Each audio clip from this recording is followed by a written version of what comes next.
Well, welcome back to Millennial Meets Gen Z, 90's edition. I'm the Millennial Allison. I'm the Gen Z, Hannah. And this week we're diving headfirst into the classic 90's teen culture. We watched She's All That, the makeover movie that really defined an era, and we still make fun of today. And we kicked things off with the very first episode of Clarissa Explains It All. So, from high school tropes to to glow ups in early TV shows that let girls talk directly to the camera. This episode is all about how the 90's shaped confidence, identity, and pop culture in ways we're still unpacking today. And that's what we're doing. So before we get into our movie of the week, let's talk about Clarissa Explains It All. Now, we watched episode one of the very first season, and Clarissa Explains It All ran from 1991 to 1994. It's an iconic Nickelodeon sitcom starring Melissa Joan Hart as Clarissa Darling. She is a sarcastic teenager who breaks the fourth wall to narrate her life, which was really interesting at that time.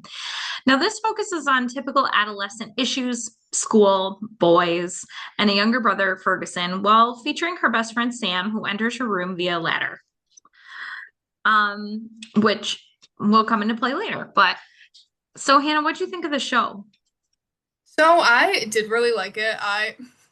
The name Ferguson, no offense to anyone named Ferguson, just made me laugh because Clarissa and Ferguson. Yeah, Yeah, they're I have for questions about hippies. that. I mean, yeah, and I support that, but I don't understand how Ferguson is a hippie name. I mean, he definitely didn't turn out to be a hippie kid, that's for sure. He was like very like Alex P. Keaton from Family Ties, like which you wouldn't know that reference, but other people will. But it's very like he's very nerdy, he's into business, he's into money and finance, has a very like I think he's in elementary school, or early middle school later in the show. So I did really like it. My favorite okay. character out of it was Sam. I like Okay. Sam. Yeah. I mean, I liked his hair. It kind of looks like he was recently electrocuted, but it's like all sticking up straight. And I think that was part of how he got the job. Um, they like told him to go, I like read about how they told him to go out and then mess up his hair and then come back in. And then they were like, you kid, you got the job. So I don't know. Interesting. Interesting. Well, in episode one, we're introduced to Clarissa by she's talking to us in the mirror of her bathroom. She says, "Hi, I'm Clarissa, Clarissa Darling." And she tells us she would have preferred to have been called Jade or something like Martika or Madonna. She says she likes Twizzlers, Jawbreakers, and Sugar Bombs. She likes They Might Be Giants and driving, although she is definitely too young to drive. She hates home haircuts, germs, and barf, which I thought was like, I don't remember. I would just kind of lump germs and barf together, to be honest with you. I don't think anybody likes either of those things. Right? Um, she introduces that her mom works at the Children's Museum and is in love with health food, and her dad is an architect of weird buildings. Her brother Ferguson, or Fergface, as she often calls him, is younger and annoying, and she has a pet alligator named Elvis. So in the show, Clarissa develops a plan to get rid of Ferguson for good. I think that's kind of like throughout the entire series, she's always trying to get rid of her brother because he's annoying and always like working against her. Sam, her best friend, shows up with a straight jacket, which Clarissa's going to put on her little brother, connect to huge balloons, and launch him into the air. So, like, these balloons are like weather balloons. And it's all because her little brother took her training bra to show and tell. So, that's embarrassing and fun. Now, the B storyline is that Sam is running away to avoid playing football, and Clarissa uses this ploy to help Sam, like get her to help him or get him to help her with her plan. And then he accidentally takes off with the balloons himself as he's waiting for Ferguson and pops them on the way up in a tree and ends up falling down and hurting himself. So he can't play football anyway. So it saves the day. And then she gets back at Ferguson in the end for getting, he gets a pimple and wakes up with a pimple, and she caught that all on video, realizing that he had a pimple, and that is what she uses as leverage. So it's a very short episode. back then, for our listeners, because I already told Hannah this when we were talking about watching this episode, but back then it was like 13-minute episode, and then with commercials it'd be 30 minutes. So you'd have like so many freaking commercials that the episodes themselves, when you're watching them streaming, are really short, and you can go through multiples pretty quickly. No, yeah, it was crazy how fast it was because I feel like shows nowadays are not that short. Not that short at all. Well, if they're made for streaming services, like, and you pay for the streaming without the ads, then you have to have some kind of like content. But yeah, a lot of shows from the 90's, they were planned for commercials within each episode. So like your 30-minute shows would maybe be 13 to 16, maybe 18 minutes if you were lucky, to not have a lot of ads, or they bookend the ads on the front and the back of the episode. But yeah, then an hour would really be maybe like an hour show and maybe like 40, 45 minutes, and the rest of it would be advertisements. So commercials. And honestly, that's when you would like go to get popcorn, or you'd go to get a snack, or you'd run to the kitchen, or and if somebody was watching it with you, they were responsible for telling you when the show was back on, so that you could race back to watch it during the ads. And I don't know if we do that during commercials on streaming services these days. It's like you'd run to the that's your like bathroom break. You're like, okay, I got like 2 minutes to run to the bathroom, and then I have to be back to watch my show. Yeah, no, I know I do that with streaming services, but it's just so funny how shows on streaming services, because I feel like at this point, that's kind of what I've grown up with most of the time, especially with Netflix. Shows are like 50 minutes, and like my attention span can't go through that. Not What? for one You episode. you can't get through. Really? Is this I can. I can, but it's hard. It's the hard. digital kids can't last that long focusing on something? You iPad kid.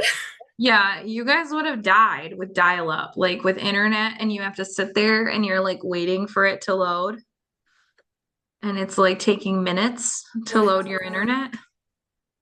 Um, I would okay. hate that. I would hate that. Oh my God. Well, let's talk the main cast for Clarissa. So the main cast literally is who you saw in the first episode. Sean O'Neill plays Sam, so her best friend. He's been in Cop and a Half, which will, if we watch that show, that movie, you'll see him there. Penumbra and Development Hell, and then he quit acting. So like that was it for him.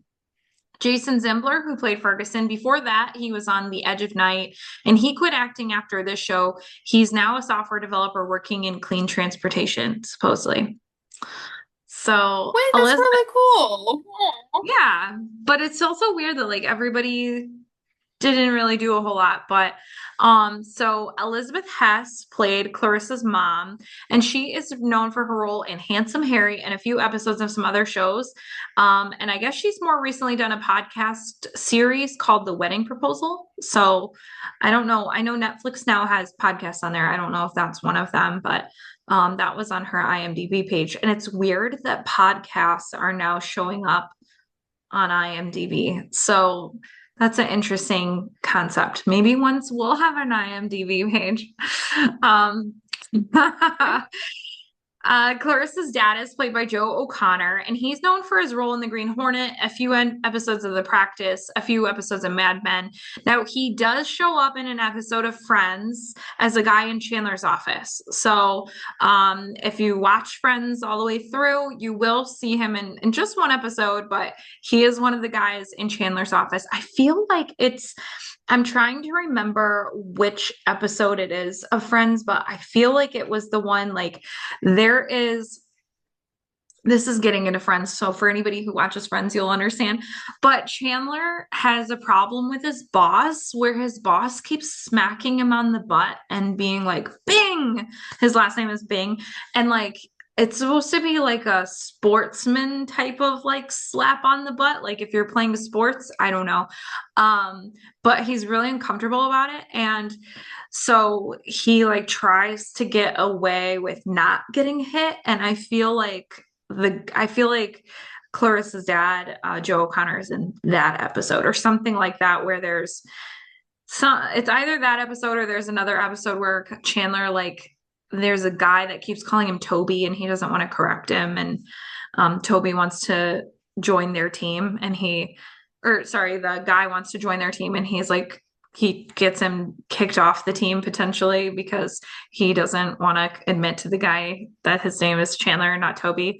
And then the guy finds out like Chandler wouldn't let him work on the team and comes after and like breaks everything in Chandler's office and Chandler helps him. He's like, "Come on, Toby, help me." And he's like, "Okay." And he just like starts wrecking his own office to avoid telling the guy his name's Chandler. Anyway, whole point is he's in one of the Chandler at work episodes. There's only a handful. There's like a couple that it would fit in with. It's before he goes to Oklahoma. But anyway, it's in one of those. I swear it is. So now I feel like I need to go back. I'm a Friends like mega fan, I'm sure. So I've seen it so many times. So I'm sure I'd have to go back and figure it out. But now, most importantly, Clarissa is played by Melissa Joan Hart, who after this did a TV movie called Clarissa. So they made a movie that followed the series. But her next big role that she had right after this, her mom actually got her, was Sabrina the Teenage Witch. And this gave her a TV movie and a whole TV series. And she did a lot of crossovers, including an episode of Boy Meets World. And so she has actually even been on Pod Meets World.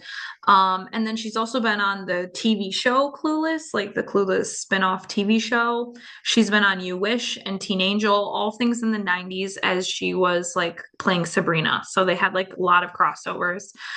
But we will see her next month in the movie Can't Hardly Wait. So we'll see her in a few weeks. She's also in a movie called Drive Me Crazy, which, as well as the Britney Spears music video of the same name.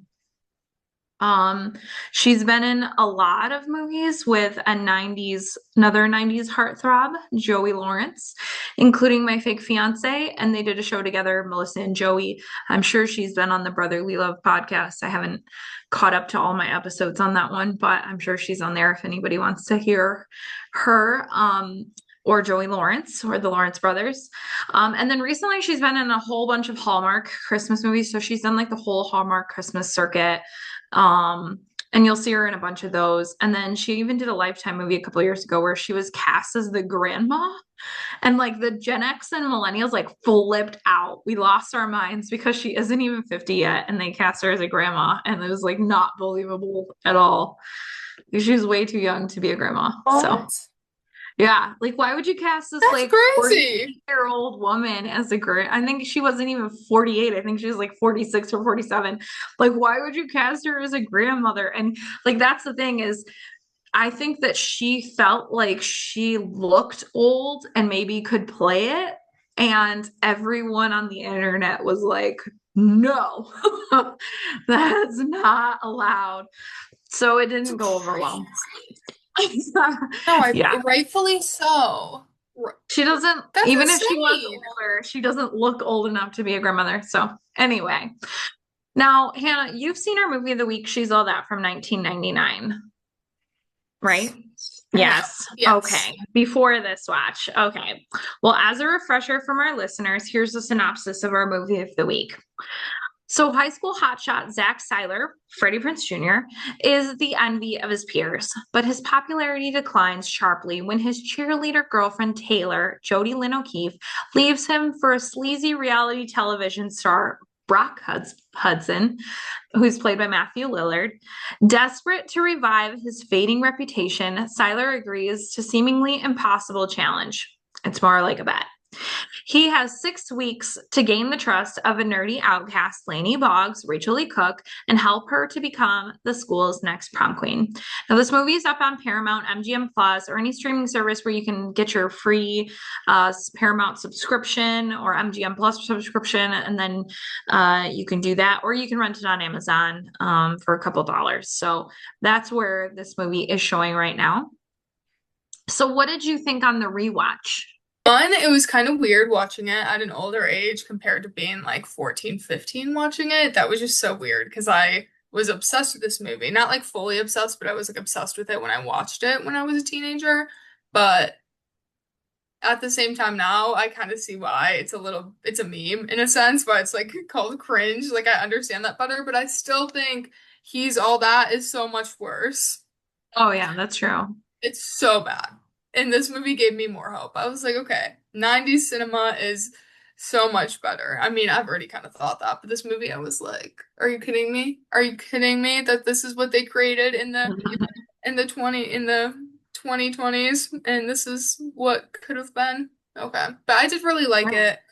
I did. I really like the glow up scene. I love the glow up scene. I love Who the doesn't love a dresses. good glow up? Yeah, I know, right? Like I was like, period. I love her little dress. Um, Definitely didn't like the one thing I guess I should say didn't like is just Zach. I did not like that man. He was sweet, but it was all a bet. And then he accidentally effed around and fell in love with her. So I don't know. I just don't like men. So I just didn't like that. Okay, that's not true. Maybe sometimes in movies. I mean, in this situation, you weren't supposed to like him. That's the thing is you're not Yeah, supposed to like all these characters. They're supposed to, like we talked about in our last one, they change, they evolve, they become better versions of themselves. yeah. Um, okay, so do you have a favorite character? I'm assuming since it's not Zach, that it's and you were not a fan of men in this movie. I'm assuming it's none of the men, but who is your favorite character? Zach's sister. Zach's Zach's sister sister. Mac? Yes. Kenzie was Mackenzie. my Okay. favorite girl. She was my favorite Okay. girl just because she was like funny. Honestly, though, I didn't have like one specific character that stood out to me like super, super much. She did. So kind of by default, she's my favorite character. But I liked Lainey, but Lainey also kind of irked me in certain times with just how like reserved she was, which I understand. But also, she just, I don't know, super artsy people aren't always like the type of people I tend to favor just because like Okay. I'm not super artsy, so I can't relate to them as much, but I kind of related Okay. to Kenzie a bit more because I was like, oh, like she's doing makeup and casually She's cutting real. Lainey's hair, you Yeah. know? And she's like real to her character. Like she Yeah, doesn't have to evolve in this movie and she doesn't come off as fake or a poser.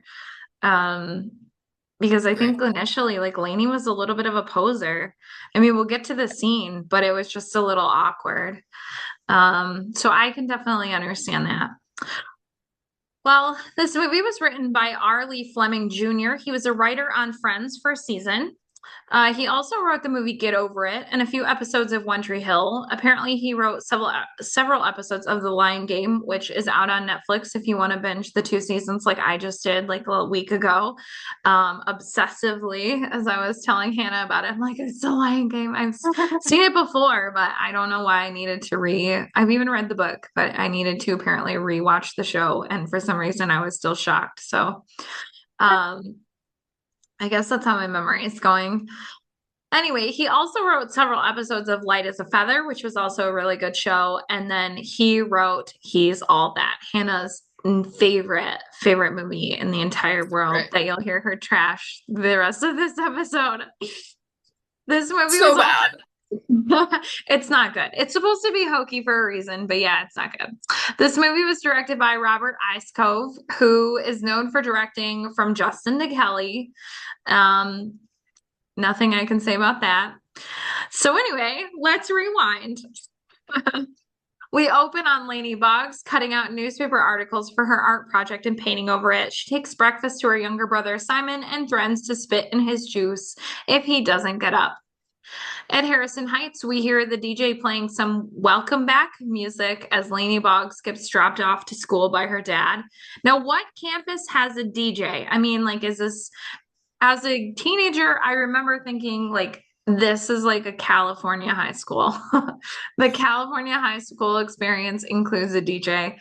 Um, and the fact that they even have a campus, like I know other schools had campuses of like other multiple buildings, or like you could walk from one building or you could even go outside. And maybe it's because I'm I was in high school post Columbine, but like you were not allowed to leave the building. If you left the building, the police would pick you up and bring you back to the building. So I don't understand how they had all this freedom plus a DJ. So, and that was only a year before I entered high school. So, it's a little shocking to me, but, and also it's a movie, so I need to understand that. But I just feel like all the movies from this time had that experience. Was that what did you have a DJ at your campus? Totally. No, absolutely not. Absolutely not. We couldn't leave either. We had a very small high school, so seeing this big campus and just everything, I was like, "Oh my God. Yeah, can't relate. That Yeah. must be nice. Must be nice. Can't, I feel like Yeah, I feel like this was either written by people who went to high school in the 70s where you could leave campus and you could like do all of these things, 60s and 70s, like you could go off for lunch or you could do whatever and people were like hanging out. I don't know what they were doing, but the whole point is like that's not like the 90s, the late 90s. I mean, this was 1999, so this is not the late 90s experience, but whatever, maybe it was in California. Well, Lainey Boggs was played by Rachel Lee Cook, who's known for her role in Love Guaranteed, A Midsummer Night's Dream, and 1114. But more importantly, in the 90s, she's all over the place. She played Marianne in The Babysitter's Club. She's in Tom and Huck. She's in All I Want to Do, a movie we'll see later this year. She plays Devin for a few episodes in Dawson's Creek. So we'll talk about that eventually. But then she goes on to play Josie and the Pussycats. That's one of my favorite movies, honestly. It's so stupid. It's like the stupidest movie on the planet. And I can't stop watching it. She's in the movie Nancy Drew and Falling Up. She's also in a bunch of Hallmark movies, including a whole Vineyard series. And she does a bunch of voices in Robot Chicken. So what? yeah, if What is you watch, Robot Chicken? oh, it's a cartoon. It's like a adult cartoon. Anyway, but yeah, she does voices. She does a bunch of voiceover work, but mostly that. But more importantly, she played Abigail in one of my favorite shows of all time, Psych. And this show will come up a lot for this movie cast. So if there are any psychos out there, that's what we call ourselves, the Friends of Psych. You will get a kick out of all of the things from this movie. And apparently in Psych, and I didn't get a chance to watch the episodes, but there's several episodes where they do call back a little bit to this movie, but we'll touch on why a little bit later. So across the parking lot, Zach Seiler gets out of his fancy Jeep and makes his way through the hall. "What's happening, Connie?" And the girl swoons to her friend. "He spoke to me." And her friend retorts, "He called you Connie. Your name is Melissa." Which I think is hilarious. Zach Seiler was played by Freddie Prinze Jr., who, according to IMDb, was known for his role in Scooby-Doo and All I Know What You Did Last Summer and its sequel, which we will be watching later in October for Halloween. But he's been in the movies Down to You, Boys and Girls, great movies, Boys and Girls, Head Over Heels, and Summer Catch. He was the recorder playing Manny in Friends. So he was also on Friends. And he had his own show for a hot minute called Freddie. It was like one season. He was also on 24 as Cole Ortiz, and he's done a bunch of voiceover work as well. But more importantly, for one episode, he played Sean and Gus's nerdy friend from high school that isn't so nerdy anymore without his glasses and his hot wife, Dennis, in the show Psych. So in the same show that she was also in later, he played one episode and he was like supposed to be popular. And they were like, "What happened to your glasses?" And he was like tricking his hot wife to think that he was like into football and cool, but really he was a big computer playing nerd, like video game Dungeons and Dragons nerd. Yeah. I think that lines up perfectly with she's Yeah. all that. It's because of this movie. So this show came out in the 2000s and it was a call. Some of what they did, I mean, they called back to a lot of pop culture. Anybody that's seen the show Psych knows that they called back to a lot of pop culture, but they did call back to this movie a few times. Wait, that's so perfect. I love that. And you'll hear it a lot more. Okay. This isn't the end. Okay, so we see Lainey Boggs say hi to her best friend, Jesse Jackson, and Jesse is played by Eldon Henson. He's known for his role in Daredevil, Idle Hands, Deja Vu, and The Mighty Ducks as Fulton Reed. He is also in an episode of Psych as Clive. Oh my I'm going to keep God. saying this. If you're not watching Psych, you need to be. Now, Zach Seiler greets his friends and they talk about their spring break. Now they have 8 weeks left until graduation, and Zach asks the girls if they've seen Taylor since spring break. And then she walks up and he goes to kiss her and she avoids it, saying she has Diet Coke mouth. Sorry, I have Diet Coke mouth. Does anybody have gum? And then breaks up with him. She also has a new tattoo, and he talks to her, like they sit down and talk, and she says she met a guy at spring break at the beach spring break beach house, Brock Hudson from the real world. She says she'll still go to prom with Zach though. And then she said, "Did you honestly think I'd leave for college still dating you? You did. That's so sweet."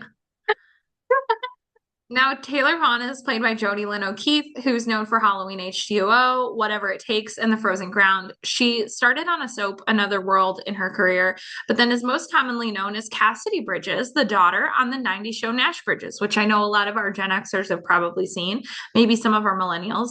I was obsessed with Nash Bridges, so I loved Cassidy. Anyway, it's like a detective show. It's like a police cop show.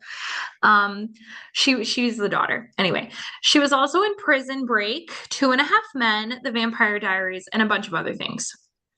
So meanwhile, Lainey Boggs is in art class where Hannah will not be found. And she says, "I read about this riot in Mogadishu.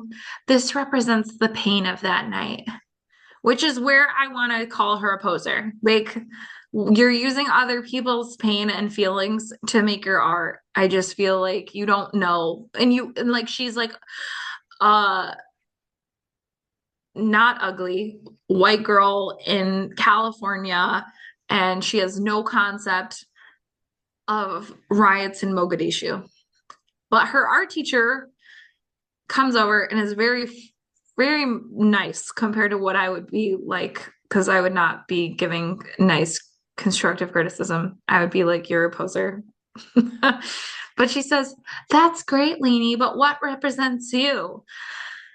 And then a couple of the art girls come over and they suggest Lainey off herself to become famous, like all the other artists that were famous after they died. They were bullies. That was so mean. I mean, it I was really, bullying. like, Yeah. I didn't even process that when I was a teenager, and then when I saw that, I was appalled. And also, Yeah. I just want to note, her art was very pretty. Not my style, but it was pretty, but it was also like a little chaotic. I'm not gonna No, it lie. was ugly. It was 100% ugly. She just like got pool stuff, like a pool. There was like a pool drain filter on it, and then like a tube from her dad's pool stuff. And then she painted it all black and blue and green and stuff, and then was like, "This is about Mogadishu." Like, what? What? Anyway, I Yeah, she would just, be known as like a pygmy girl in today's terms. oh, okay. Is that what I thought pygmy? Okay. Well, we're gonna dig into that later so I can understand the word pygmy girl because, yeah, we would call her a poser and we'd call her out for being a poser. Um, the campus DJ calls out Zach and his breakup over the radio. Now, this campus DJ is really no one special. I mean, most of you won't even know who he is. He's just a little unknown called Usher. Usher had already been making music and was actually really well known and he had done some acting in the late 90s and early 2000s in both movies and TV shows. He shows up in Moesha, The Famous Jet Jackson, which is honestly a really great show. I loved The Famous Jet Jackson. The fact that it ended and he passed away was just really sad. Anyway, that's a whole other topic we'll talk about sometime. But Sabrina the Teenage Witch, he was also in that. He was in Seventh Heaven and Soul Food. He's in movies like In the Mix, Killers, Scary Movie 5, Muppets Most Wanted. I thought that one was an interesting one, and Hustlers. Muppets! So just then, Brock Hudson shows up to pick up Taylor. So Zach is like really feeling it, and Brock Hudson shows up, and Taylor goes running out to him as all these girls are swooning over Brock Hudson, and Taylor like goes and kisses him. Now, Brock Hudson's played by Matthew Lillard. He's known for his role in Scooby-Doo, The Descendants, and SLC Punk. Others might know him from Summer Catch with Freddie Prinze Jr. again, and Without a Paddle with Seth Green, and Dax Shepard. I was like Kristen Bell's husband. That's so bad. Sorry, Dax Shepard with Dax Shepard. But he's been in all the Scooby-Doo spin-offs because he plays Shaggy. I didn't even, well, I wasn't like a big Scooby-Doo person, so I didn't even like clock It that. wasn't that great of a movie. Sorry if you were a Scooby-Doo fan, but like I thought it was really stupid. And yeah, he was in that. So I won't be watching it then.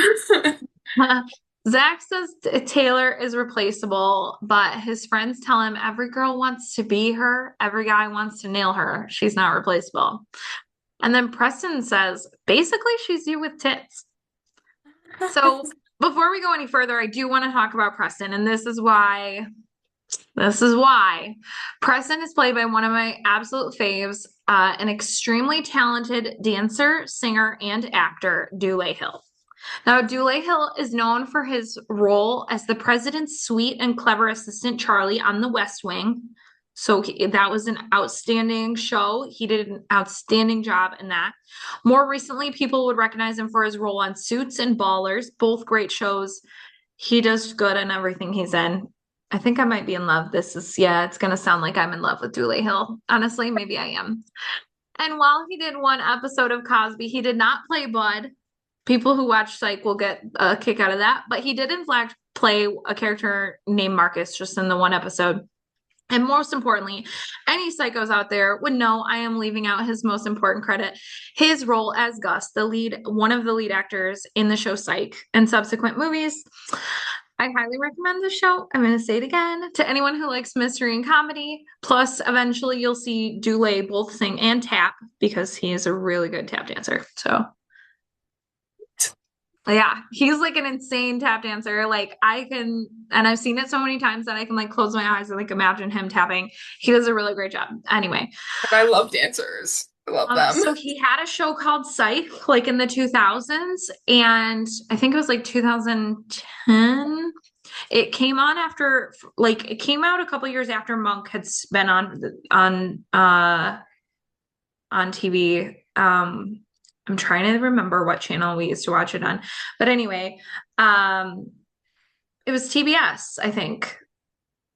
Yeah, so like Monk was a great show about a detective. We've talked about it before. We'll talk about it again. And then Psych is a show about a guy who and his best friend who he has like really keen powers of observation. Like his dad was a detective, and so he like trained him up as he was growing up to like just notice things. And so he pretends to be a psychic detective, and they keep getting these like cases, and he like has to like he just notices stuff or he stumbles into things, and then he's like, oh, I'm getting something. And so Dule Hill, who plays Preston in this movie, just one of the friends of the boys, essentially.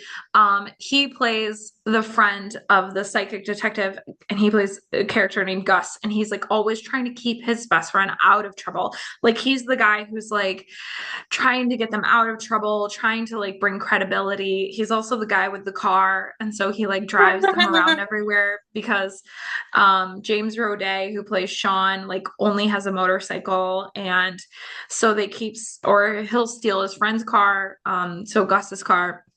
But he's always like trying to like get him out of these situations, and he's always trying to fix everything. And then he has like a lot of really great lines. Like he'll be like, have you heard about Pluto? Like as a pickup line for women. Because Pluto had gotten demoted, and he was like, so girl, have you heard about Pluto? So anyway, point is, it's a funny show. A lot of these people end up in the show, and I'm wondering if they were just like, if Dule Hill was just like, I know that person, I can get them on our show, or if they were like, can we be on your show? And he was like, absolutely, I know you, come on board. Because we're going to hear this a few more times, but a lot of people from this movie would do an episode or two. So That's awesome though. They Anyway, must have like worked well together then. I mean, they obviously did, and the show was really funny when it's obviously over now. It's was on for several seasons, and they do make movies like every year or something, every other year. They make a lot of movies, which is fabulous because it keeps me going. It's like one of the best shows of all time. So anyway, and it's really funny. Like if you want a comedy watch and you want something that you can like turn on and have like a lighthearted like detective watch, you would laugh. Anyway, it's just so clever. Okay. All right. Now that I have like, it was just Valentine's Day and not that long ago, and now I've confessed my love. Now we'll move on. So as that says, Hannah's laughing. She laughs quietly for anybody that's like, why is Hannah always so quiet? It's because she's laughing quietly. Um, Try to laugh louder. Ha ha ha ha. okay. I really hope we don't delete that out of the pod because I I want to hear will. that. Wah ha ha ha. You sound like okay. Well, anyway, composing myself again, but Zach says that anyone can be turned into a prom queen in 6 weeks and makes a bet. Dean says, I pick the girl, then you have 6 weeks to turn her into the prom queen, and Preston tries to get them to back down. Then Dean sees Lainey coming up the stairs, and she falls down, and he says, Gentlemen, we have a winner. Zach says, Lainey Boggs? No. He said, fat, I can handle. Weird boobs, bad personality, maybe some sort of fungus. Come on, scary and inaccessible is another story. Dean tells him he better get started. He has 6 weeks. So let's talk about Dean. Did you recognize Dean? I don't recognize anybody ever. Okay. I have Well, really bad facial Dean recognition skills. is played by none other than the Fast and the Furious star Paul Walker, who is I've never known for seen his. it. Oh my goodness. Okay. Don't cry, people. We'll get there. Well, it's not in the 90's, so I'm sorry. She might never make it. If we get to the 2000s, she might see Fast and the Furious. Just the first one. Maybe Tokyo Drift. Sorry about this is gonna be an unpopular opinion. I'm not a fan of all the rest of them. So anyway, Paul Walker is known for his roles in Running Scared and Timeline as well, but in the 90's he was on a show called Throb and hit up shows like he was actually showed up in an episode of Charles in Charge and Who's the Boss, as well as he landed on the soap The Young and the Restless. He was in movies like Pleasantville and Varsity Blues. So you'll see him in memes with James Vanderbeek because he's one of 3 people from Varsity Blues that has since passed now as well. So he was taken too young. He died in a car crash, and yeah. I Zach do walks know over. that. You did know that? Okay. I did know that. Well, Zach walks over to Lainey and says hello. He says, What up, Spaz? To Lainey's little brother, which is a pretty normal call in the 90's to call people a spaz. Really? Yeah. Huh. Okay. Like if you were being weird or spastic, really is where it comes from, we would call you a spaz. Hey, interesting. Like I wouldn't say what up, spaz, but I'm not a bro. But I would probably be like you're being a little bit of a spaz. Okay. Or Interesting. like you're spazzing out right now. Um, and then of course, just like in fashion from when we opened the movie, her little brother Simon says he knows my name. Call him Spaz. And Lainey says, That's not your name. And Zach apologizes. He says, I was wondering if you wanna, and then she walks away before he can finish. Now, Zach's sister asks how the queen of the real world is and who the next rebound skank is. He says there's a project and she already blew him off. And his sister says, I know this is difficult subject for a bee magnet such as yourself to grasp, but did it ever occur to you to make a little effort? Find out where she hangs out, find out what she likes. Now, I love her. Mackenzie, yeah, I know you love her. Mackenzie Seiler is played by Anna Paquin, who is known for her role in the piano. She plays Rogue in X-Men. So if you've Ooh, ever seen X-Men, she plays Rogue. Okay, no. no. Oh But boy. I want to. I do want to.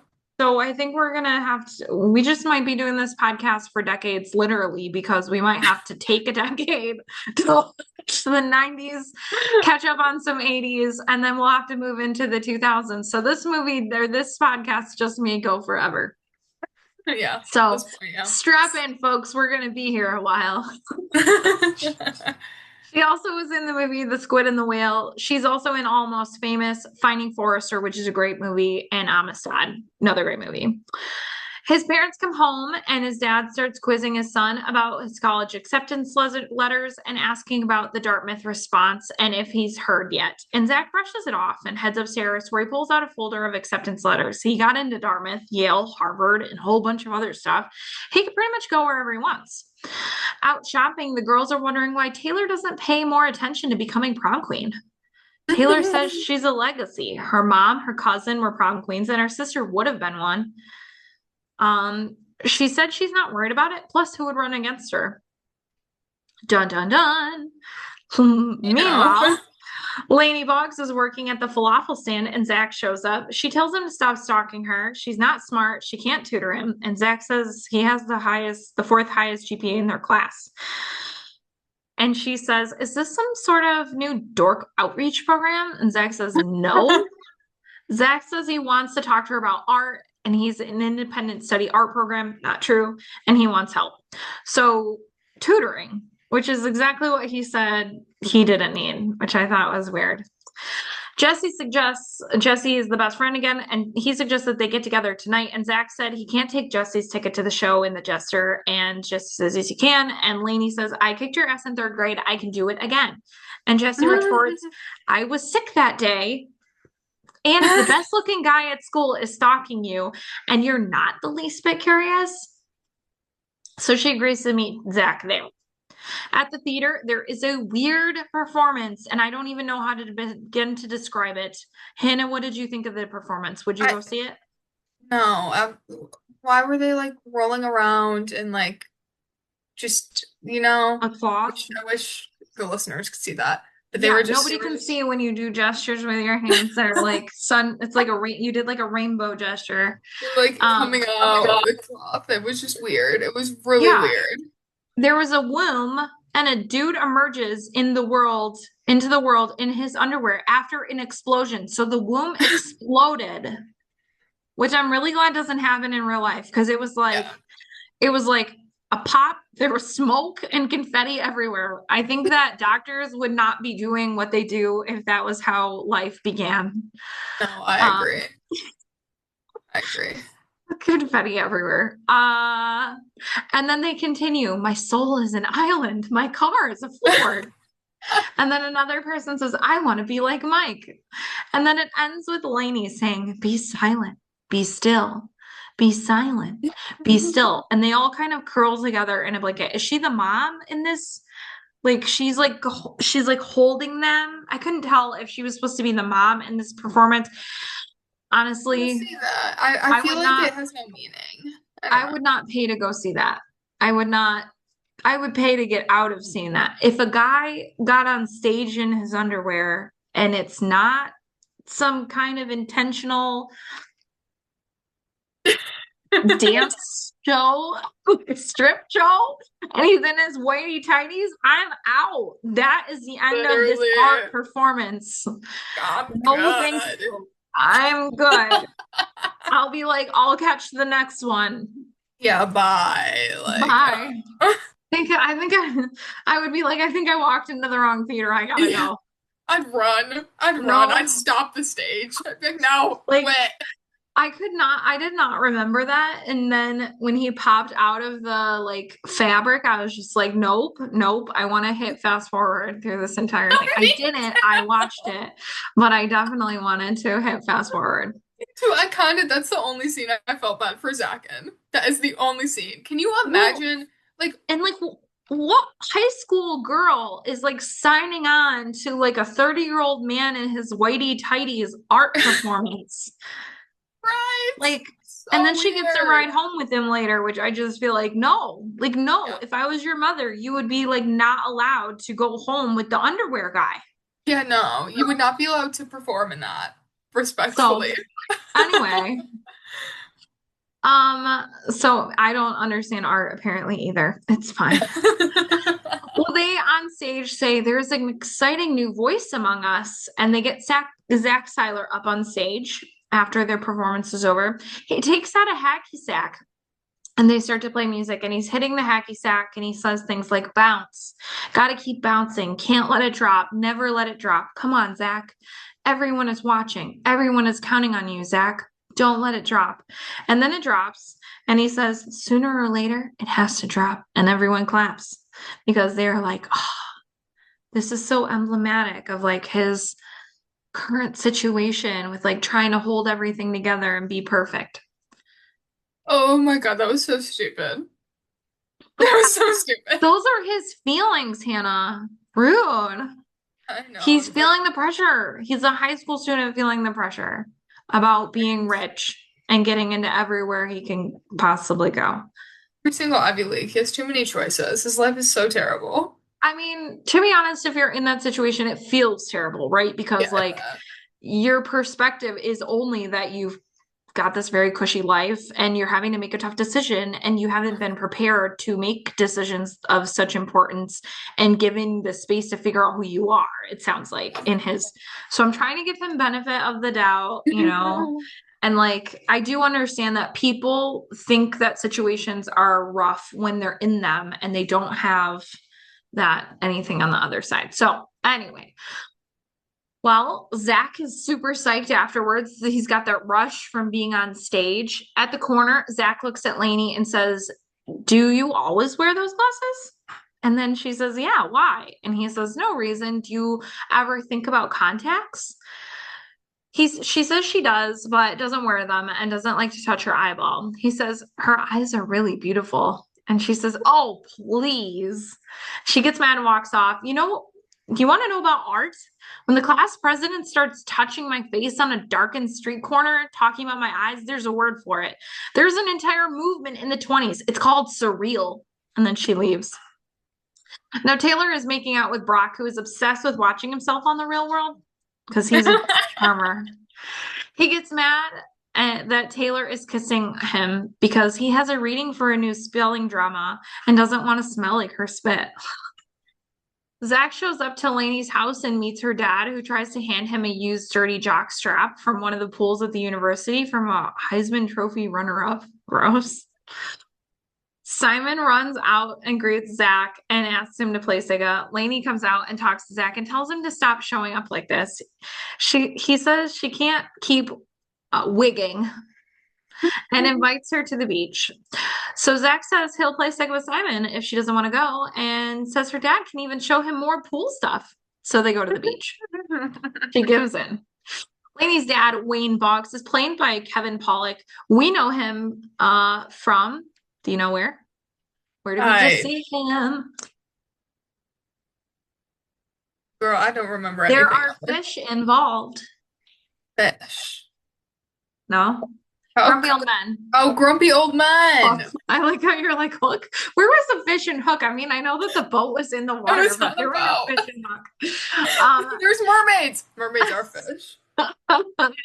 No, we know him from Grumpy Old Men. He played Jacob, so that's the same guy. He's also known for his role in The Usual Suspects, End of Days, The Whole Nine Yards, and Whole 10 Yards, and A Few Good Men. But he's also been in Willow, Wayne's World 2, because who wasn't? Grumpier Old Men, and That Thing You Do, which we'll see eventually. The Wedding Planner, The Big Year. I do love the movie The Big Year. He also played Alvin in the show Mom, and he was in the show Tulsa King. Wait, he's in But Mom? he's in the show Mom. Oh my God, wait. He I plays might Alvin know in him from Mom. there too. Okay. I've seen Okay. that. Okay. But still, my favorite role of his, he played Moisha Maisel in The Marvelous Mrs. Maisel. So that's my favorite role of his. Um, Now, Lainey's brother, Simon, is played by Kieran Culkin. Do you know who Kieran Culkin is? No. Oh my And gosh. Now, for Hannah's reference, Kieran Culkin is Macaulay Culkin's little brother. Home Alone. There oh, we go. There we oh, go. wait, that's The wheels are cool. turning. So Okay, he's okay, also known, okay. yeah, he's got a whole career of his own. He's known for Succession, Igby Goes Down, A Real Pain, which is a movie that came out like a year or two ago and won a lot of awards. And Scott Pilgrim versus the World, where he plays Wallace Wells. And I know you like that movie, which is why she just gasped. I love that movie. So Oh my he was God. in Home Alone as Fuller, who is the kid who, if he drinks before bed, will pee the bed, and he doesn't want to sleep in bed with Fuller. It's like his little cousin, which is actually his little brother. So when you watch it again, you will notice when they look a lot alike. He was also in Father of the Bride and Cider House Rules, and he did some recent voice work as well. So Zach's friends show up. Dean called his house and found out he was at the beach. So he invited everyone to meet them out there. Dean says many women have lost it there. It's such a charming thing to say. The girls say that Zach's mourning period from Taylor must be over, and then asks Lainey if they're on a date. She says no, they're just friends. In a bathing suit, Lainey has a really good body, which is, I mean, she is just wearing baggy clothes the whole beginning of the movie. It's literally the baggy clothes and the glasses. It's so messed up.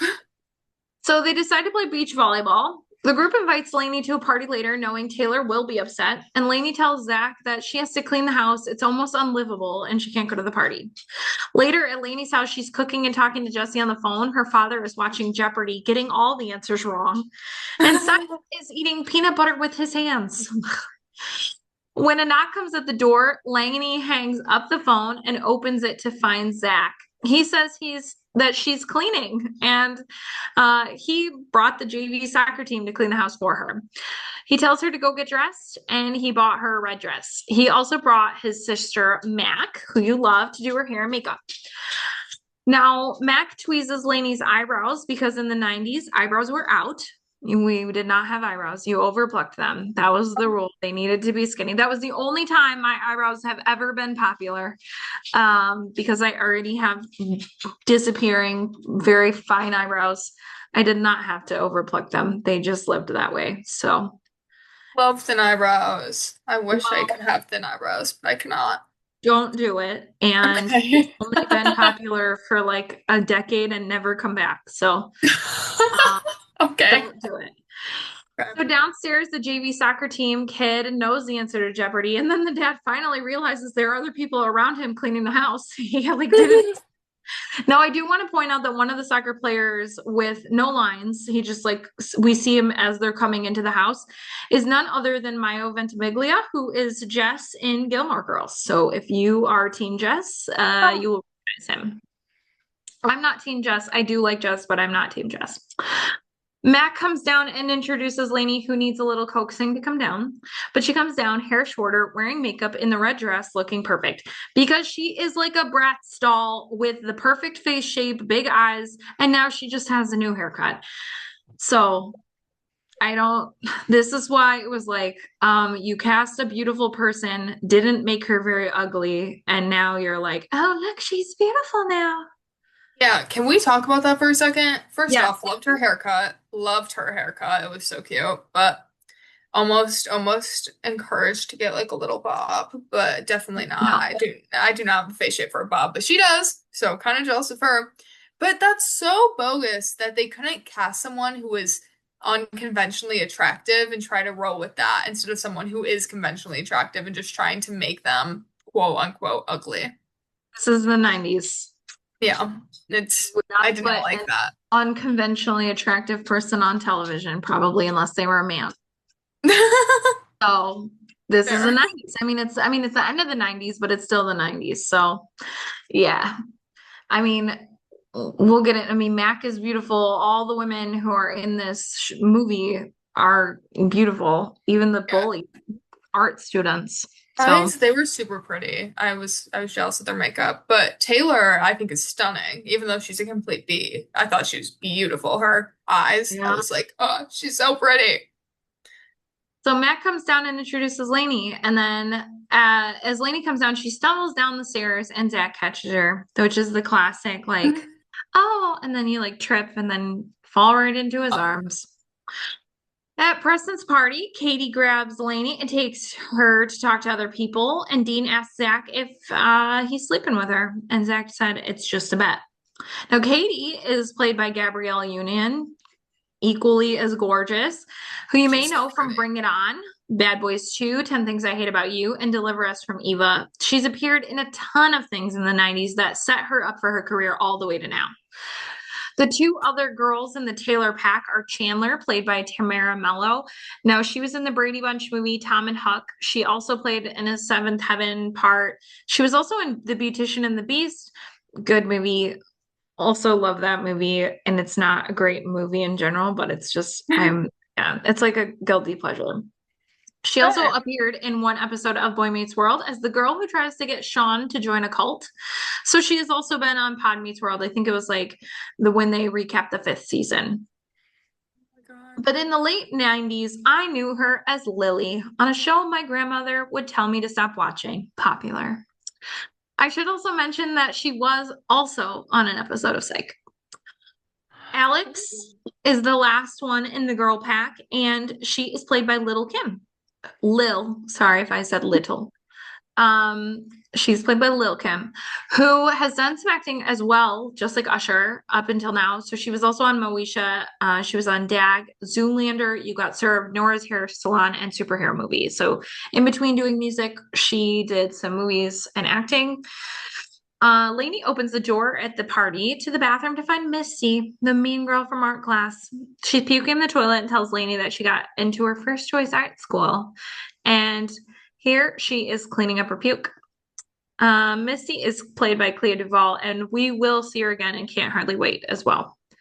Right. Ugh, I did not like her at all. She was so You're mean. not supposed to like her. Like, She's well, horrible. She's a bully and she's rich and pretends also to be emo right? Like, how are you gonna or pretend to goth. be She's kind of like alternative?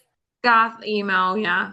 I knew Can't girls pretend to like be that that Oh, were that's very so that were like fake about it. And would just be like, it's like, what are you doing? I don't Again, think you should. poser.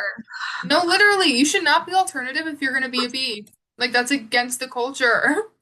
I mean, I don't think that's necessarily a thing. I think every group has a jerk face. Yeah, that's true. So That's true. That's fair. Taylor is trying to get under Zach's skin that she traded up, and Zach brings up the rerun on TV last night where Brock is eating his own toenail clippings for $10. Brock decides to dance in front of everyone at the party, and that's definitely not attractive. No one's into it, and Taylor's totally embarrassed. Now, Misty leaves the bathroom. Lainey had painted her face like a clown with the makeup in the bathroom, and Taylor walks up to Lainey. What the hell are you doing here? Lainey says she was invited, and Taylor then says, isn't your dad my pool man? And Lainey says, I really wouldn't know. Then Taylor pours her drink down Lainey's dress and says she really needs to be more careful with silk. Lainey says, thank you. For a minute there, I forgot why I avoided places like this and people like you. And Taylor says, avoided us? Honey, look around here. To us, you're vapor, you're spam, a waste of perfectly good yearbook space. Nothing's going to change that. And then she asks if Lainey is going to cry now. And Lainey runs out crying, and Zach runs after her. She says she promised herself she would never let them see her cry. And Zach says to her that they were having fun today. I like what he says here. Sometimes when you open up to people, you let the good in, or you let the bad in with the good. That's all. Lainey says she wants to go home, and he takes her home. The next day at school, all of the people are telling her that she rocks and that she learns she is on the ballot for homecoming queen. Taylor is not happy. Brock broke up with her. He said, did you honestly think I'd leave All-Star Road Rules still dating you? Oh, you did. That's sweet. She questions that someone else is on the ballot for homecoming queen. I mean, he broke with her just like how she broke up with Zach. So it's called karma. Literally. Oh my God, she was so mean. But I'm so jealous of her, I'm not gonna lie. She's so pretty. Zach misses his goal because his mind isn't in the game, and the guys question his choices. Dean says if Zach isn't going to partake in Lainey, does he mind if he does? He says this is one contest he's going to lose. At school, the competition for prom queen heats up. Zach visits Lainey's basement art studio and sees a picture of her mother that she is painting, that she's doing. And they talk about how her mom died of cancer. Zach tells her that she can't keep shutting the people out, but she calls him out on his lack of making decisions. For his college, it says undecided. Zach says she doesn't understand. And I do like her saying, so explain it to me. I think that's a really good answer to someone saying, you don't understand. Well, then take the Exactly. time to explain it to me. I Actually, do yeah. I do want to say like this, that's what you should say when someone says that. So he says his dad is putting pressure on him to walk in his footsteps and go to Dartmouth and choose the same future, and that's not what he wants. And Lainey says, you can make your own choices and do anything you want. And he says, well, what about you? She says she's working on it. He's about to kiss her, and she says, you're not just trying to get elected prom king, are you? Kind of as a joke. And then he realizes that, oh, starting to like her, and he stops what he's doing and he leaves in a hurry. Zach dreams that they're all on road rules, or the real world. I'm sorry, it wasn't road rules. I guess it was the real world. With Taylor and Brock and Lainey, and he wakes up to Brock telling him that his eyes are beautiful in the dream. He freaks out about that. Everyone is voting for Lainey at school, and it seems that she's all that, which is what they say in the rap that they create, and it's a shout out to her movie title. At lunch, Lainey is not really paying attention to Jesse. She asks him if he thinks she's kissable, and he starts to tell her that maybe if he didn't know her his whole life. But then her brother walks up giving out fresh ground pepper. I don't know if he's working there or something. And Jesse says Zach must be crazy. Now Simon is helping to clean trays. The tray that he like takes food from, I think, was Sarah Michelle Gellar, who is Freddie Prinze Jr.'s now wife. So they met on previous movie, and then they were kind of like dating on and off friends. I think they were friends in this movie, and then eventually they got married. So it was a very cute 90's couple that is still together today. But she is in this movie as a background actor. So it does kind of look like Simon is working in the cafeteria. He gets stopped by bullies who try to show him a nudie mag, while another guy puts his pubes on a slice of pizza that he was carrying. It's really gross, people.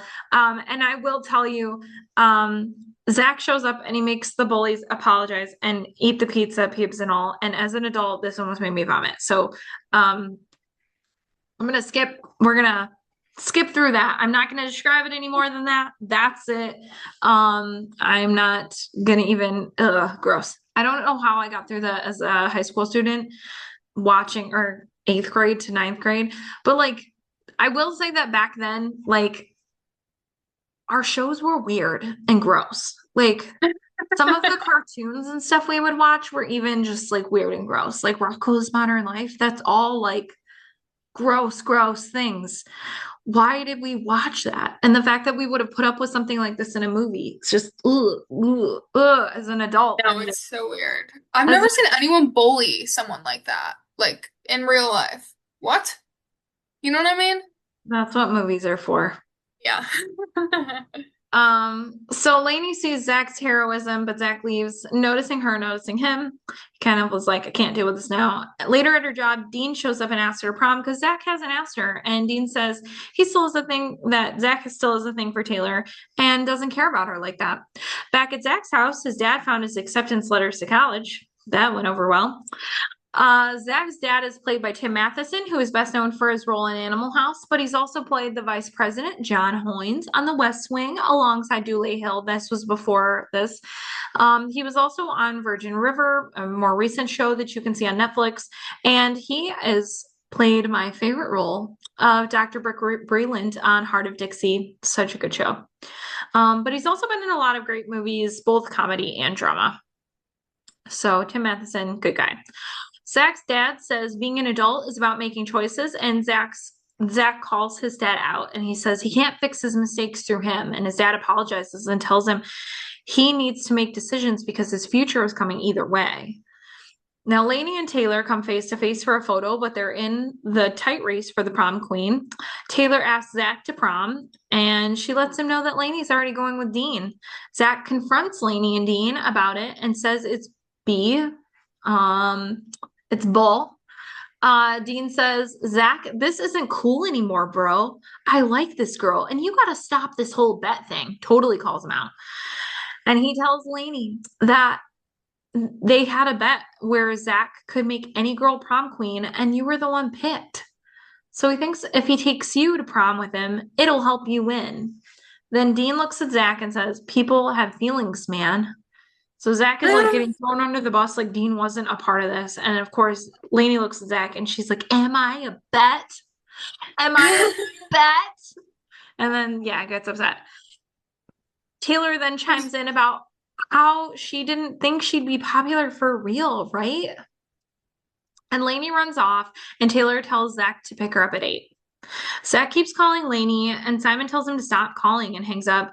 Lainey is back to the painting in the basement on prom night. Her dad comes down to talk to her. He says some people think being a pool man isn't a respectable job, but he says he owns his own company and he owns his own home. I mean, as an adult, I was like, yeah, that's a pretty good job. Exactly.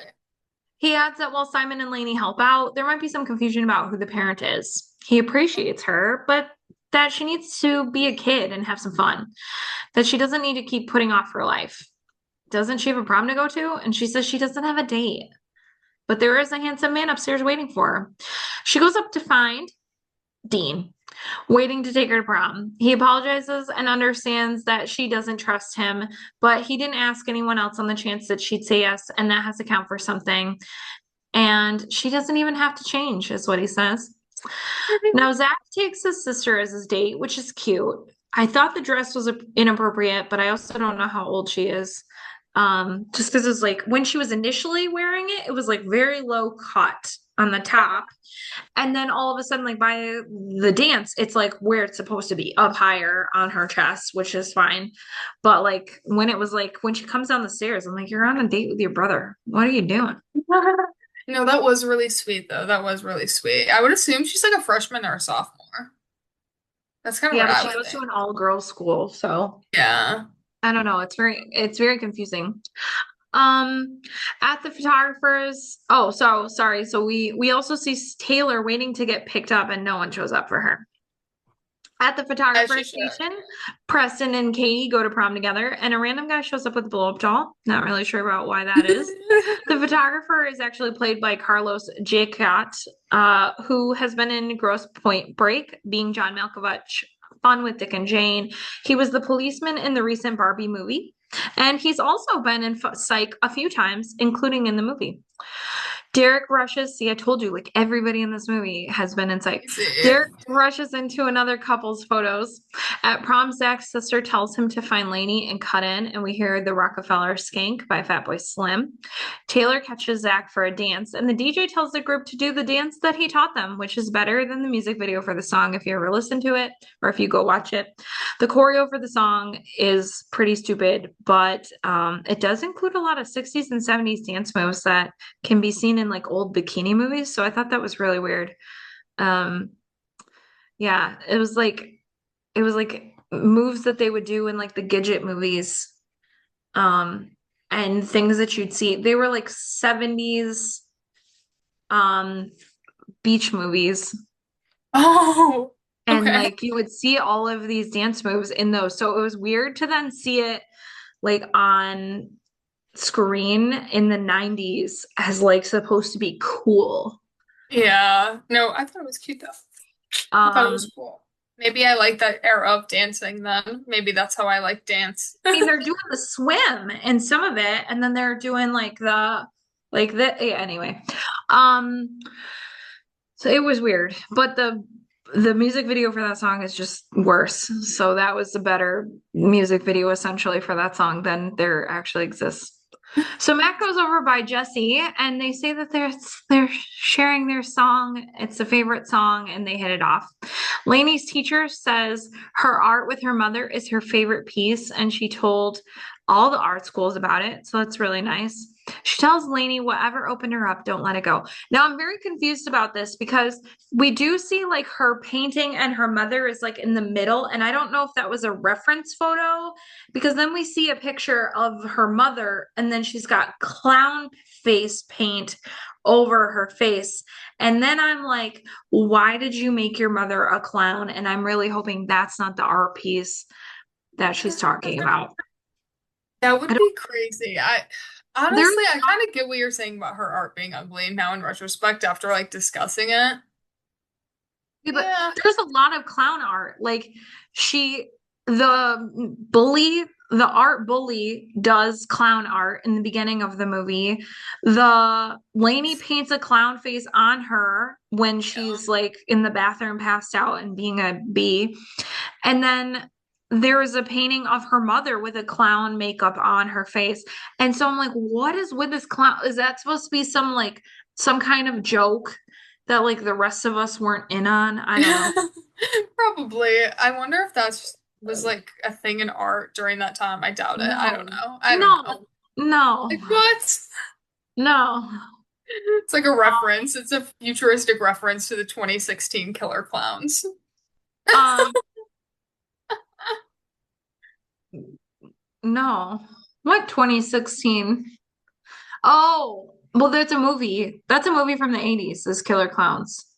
No, I'm meaning like the literal clowns that would like run around neighborhoods and like No, chase I little know, but kids. they did the face paint based on the movie from Killer Clowns in the 80s. Oh, okay. I didn't know that. Cool. Yeah. Cool. I've never seen that. Um, yeah, I don't know. Hmm. Anyway, we'll never know. Okay. So Lainey sees Zach dancing with Taylor, and then Dean tells the boys in the bathroom that room 409 is about to become a historical landmark. And Preston says, why are you getting murdered there later? Which I really liked. And Dean says he's got Lainey wrapped around his finger. No one believes that this is going to happen. And he says he shelled out $300 for it, It's for that crazy. room. So Jesse overheard him and goes to tell Mac. Then the prom king announcement starts. The principal is who's announcing is Michael Millihoon, who is in Field of Dreams, Pearl Harbor, Executive Decision. I didn't look to see if he ever showed up in Psych. But Zach is chosen as prom king. And even though it's almost a tie, Taylor is actually elected prom queen. Mac and Jesse interrupt Zach's speech to tell him what Jesse overheard. Meanwhile, Lainey and Dean leave. As Taylor tries to give a speech, the principal pulls the plug, saving her from humiliating herself further.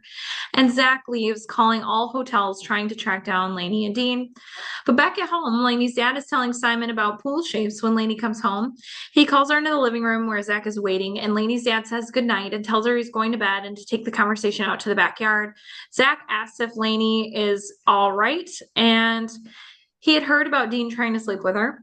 She says sexual harassment is still a big issue these days. That's why she carries a device that makes a sound like a foghorn, and you can hear it about a half mile away. She had put it up to Dean's ear and pressed the button. Mm-mm. Very clever. Zach tells her he had made the bet before he knew her, before she really knew him, and he lost his best friend who taught him a lot. He now knows he doesn't have to have all the answers. He asks for a last dance, and she says, no, you can have the first, which makes no sense. Like the first for the rest of their lives, or like what is she danced at the thing? I Like, know what she does that did. mean? I honestly have no idea. But they don't address it. They Huh. dance, and her dad turns on all the twinkle lights and the lights around the pool. And she says, I feel like just like Julia Roberts in Pretty Woman, except for the whole hooker thing, which made me now want to watch Pretty Woman. That's literally part of why. I knew that. I was like, as soon as you said I watched Pretty Woman right after this movie, I was like, I knew it. So he says, so what now? And she says, I don't know, art school, you? And he says he's been thinking about art school himself. She says, you don't take art. And he says he was thinking about performance art. Be silent, be still. And she tells him to shut up and they kiss. And then she asks about the bet. What were the terms? And he says, you'll see. I never back out on a bet. Now, at graduation, everyone is being called up to the stage, and we see Dean still has no hearing from that foghorn. And Zach is nude at graduation with a soccer ball covering his junk that he eventually throws to Lainey as he gets up and the movie ends.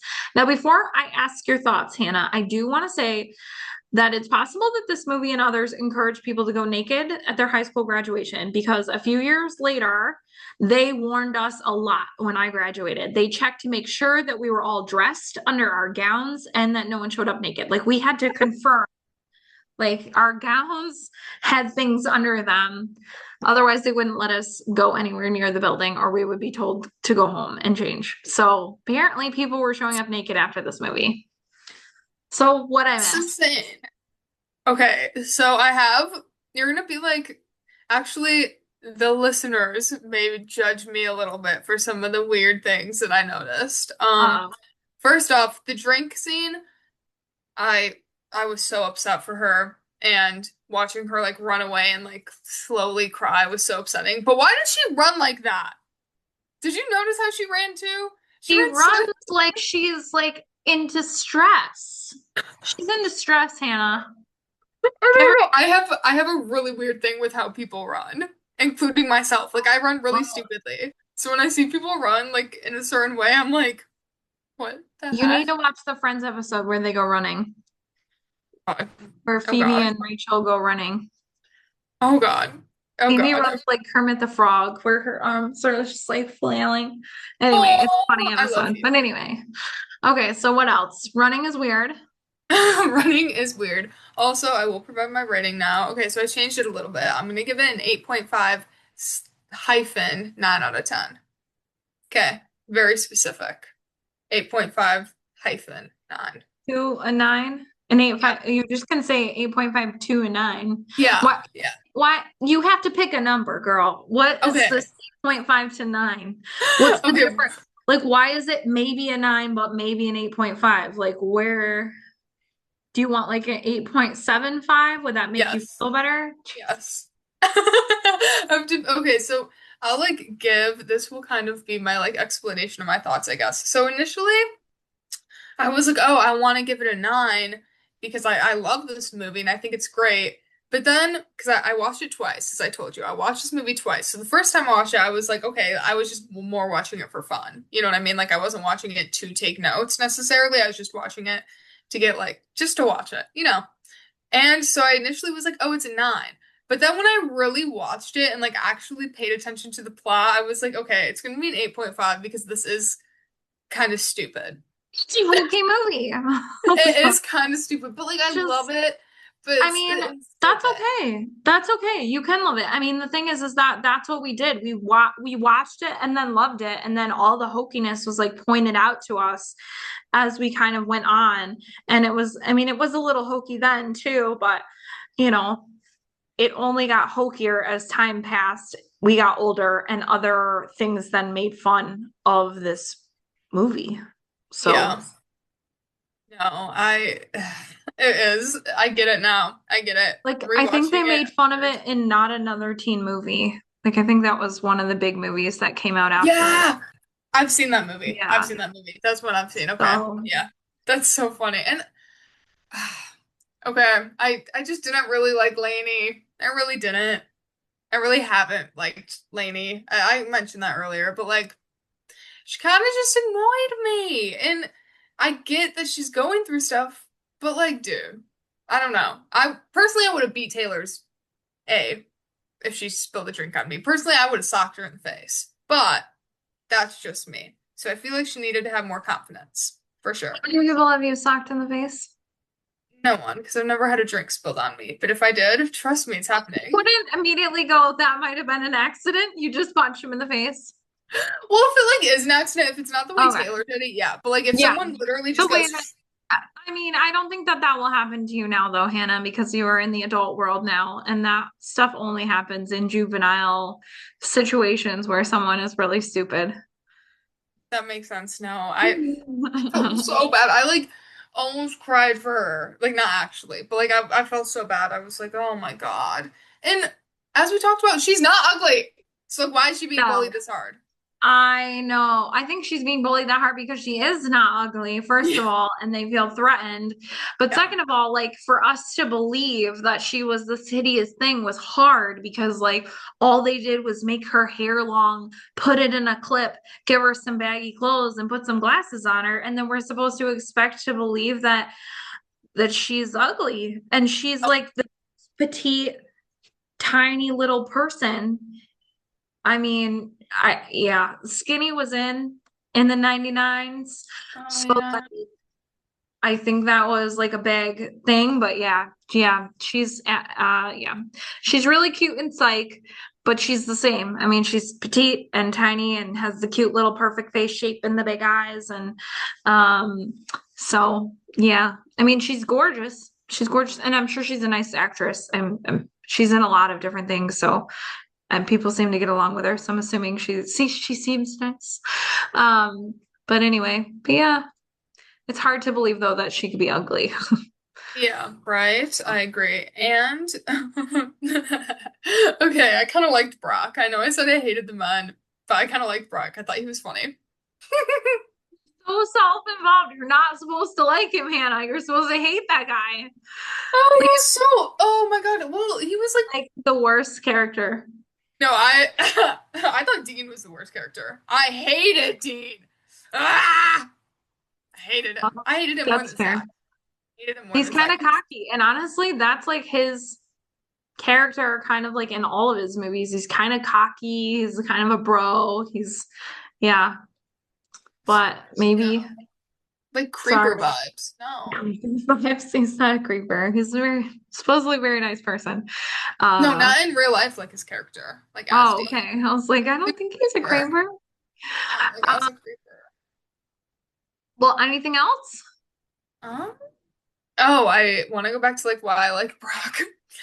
Okay. He was Taylor's perfect karma, as you said. Literally perfect karma. And I just thought it was funny and that he was just casually with this high schooler as a reality TV star. Like, yeah, that's weird actually in retrospect. But I just thought it was funny and goofy.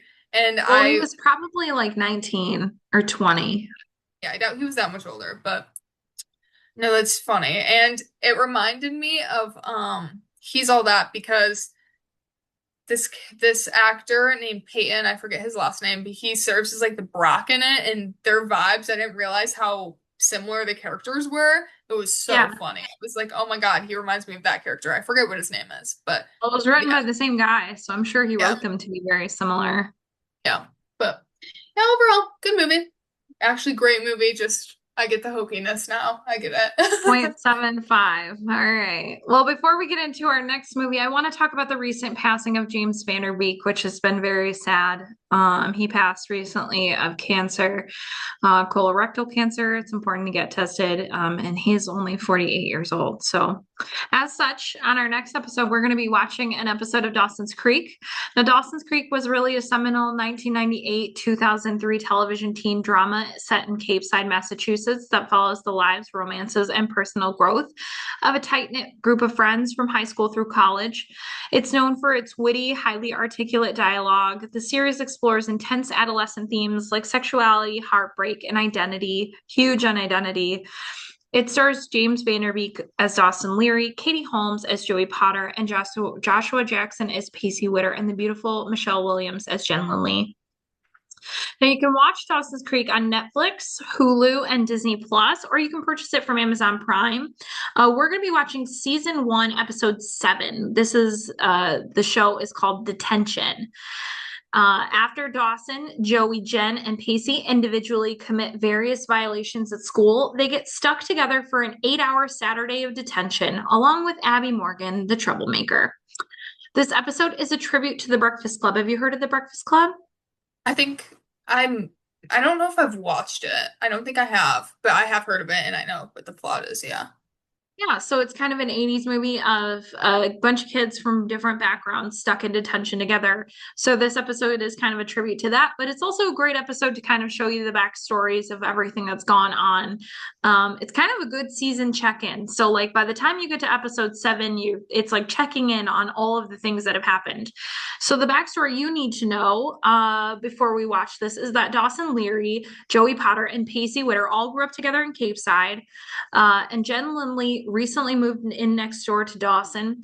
Now, Joey has a thing for Dawson. Her sister also just had a baby. But Dawson actually likes Jen, and he recently found out that she's not a virgin and she's not very like new to sexual experiences. And this really rocked his world. And then he also found out that his mother had an affair with her coworker recently. And then Pacey slept with his English teacher like over the summer, and it carried into she shows up as his English teacher. He realizes that that's his English teacher, and he keeps the relationship going, which they shouldn't have done. Crazy, but it's So kind of funny on that the is show. going to come up during the stuff with detention. Now, around the time that we started this podcast, actually, for our listeners, Hannah had watched a couple of episodes of Dawson's Creek. That's kind of how we started getting into when we should start talking about 90s movies and shows. But Hannah, do you know if you've seen this episode? I Episode 7? definitely have not, but I know I've gotten to like season two off and on of falling asleep. So I know I've gotten to season two, so it's been on. I just don't remember it. But I Just remember slept through it. basically, yeah, no, but I basically remember everything about Pacey and his teacher. So Okay. Well, I do so know that. hopefully it will make a little bit of sense. But speaking of sleep, we'll hop over to our next movie to keep the romance alive, and since we're still in February, but tone it down a little and make it less gross from the movie we just watched. We are watching While You Were Sleeping from 1995. The synopsis of this movie is lonely transit worker Lucy Eleanor Mataratz is played by Sandra Bullock, and she pulls her longtime crush, Peter Gallagher, from the path of an oncoming train. At the hospital, doctors report that he's in a coma, and a misplaced comment from Lucy causes Peter's family to assume that she is his fiance. When Lucy doesn't correct them, because she likes having the family, they take her into their home and confidence. And things get even more complicated when she finds herself falling for Peter's sheepish brother, Jack, who's played by Bill Pullman. Oh my So our next God. movie is up on Disney Plus, Hulu, and Tubi, or you can rent it from YouTube or Amazon Prime. So are you ready for our next watch? And do you have any questions? I am. Are there a lot of movies based on this movie? Mm, I mean, I don't really know a lot of movies based on this movie. Um, there's kind of similar themes in other movies Okay. where, and there is a Friends episode that comes out later where Rachel and Phoebe um meet a man who either ends up in a coma or was in a coma or whatever, and then they like take care of him at the hospital, and they're like fighting over who gets to like be there when he wakes up, and like he when he wakes up he like isn't interested in either of them and wants them to leave him alone. It's like I don't Oh recognize my it. God. So that Friends episode ends up much differently from this movie, but yeah, this Okay. is a really good sweet movie, and it's very Okay. funny. There are some funny characters in it. Um, It's clever, but I think everything, this is gonna sound weird because I feel like everything Sandra Bullock is in is like just sweet, but she's also in like buses without brakes type movies, escaping bombs. I So do know who she is. This time I going into it, I know. I feel like she's in a lot of other movies, but her character is always seems kind of like sweet in some way. Um, yeah, I'm probably gonna regret saying that later. But anyway, so do you have any other questions for any of our watches? Nope, I do not. Okay. I'm excited for this. Another romance. Yay. Well, that's it for this episode of Millennial Meets Gen Z. Thank you all for listening and revisiting these iconic 90s movies with us. We drop new episodes every weekend. Make sure you tune in. So don't forget to like and follow us wherever you get your podcasts. It'll keep you up to date with what's coming next. And be sure to check out our Instagram and Facebook for some behind the scenes clips, photos, and extra content from each episode. Until that next time, be kind and rewind. Thanks for listening, everybody.